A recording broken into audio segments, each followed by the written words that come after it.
Okay. Nakabidyo naman. Dahil hindi ito nakita kanina, dito, sa device. Ngayon, nireset to. Ngayon, gagawa tayo ng panibago. Alright.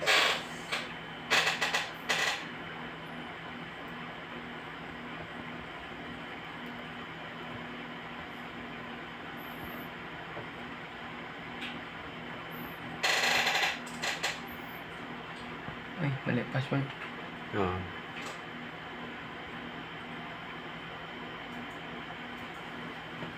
Ito ay how to configure the Hikvision intercom support.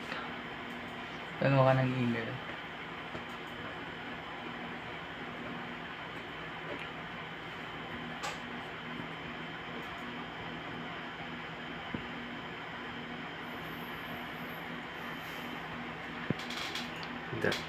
Go. Next. Yan.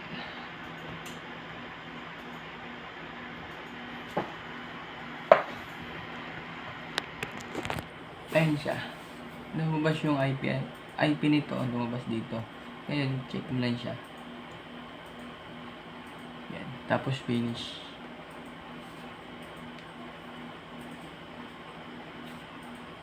Antayin naman.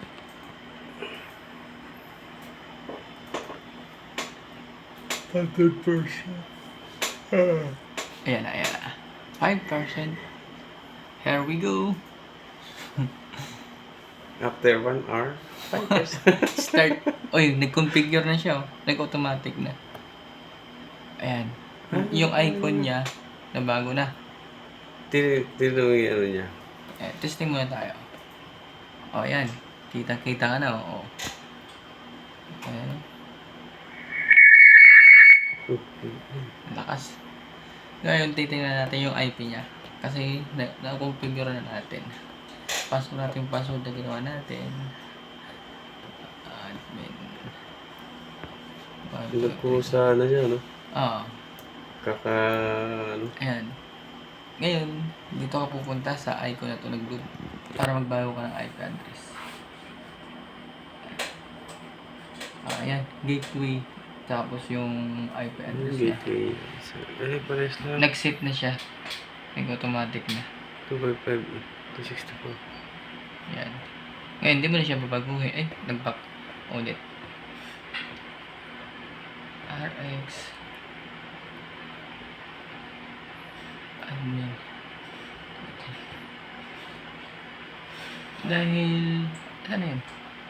Dahil nag-automatic na siya, hindi mo siya babaguhin na. Ito yung main door series niya. Dito mo makikita yung IP address niya. Yan. Nagbago na. Hindi na siya 23. 192.00.68. Nagtugma na silang dalawa ng IP. Dahil sa nireset natin. Pag ang babaguhin mo na pag para nakikita yung safe server. Ito yun, yung safe server. Kailangan magkaroon ka ng IP dito na sa safe server para magkita sila, magtagpo. Ngayon, dahil okay na siya, testing. Ayan. Kukuha. Dahil kay Linaw, oh. Bye. Kay Linaw, bye. Just me, yung Marimar. Just me, Marimar. Okay. Thanks for watching. Oh.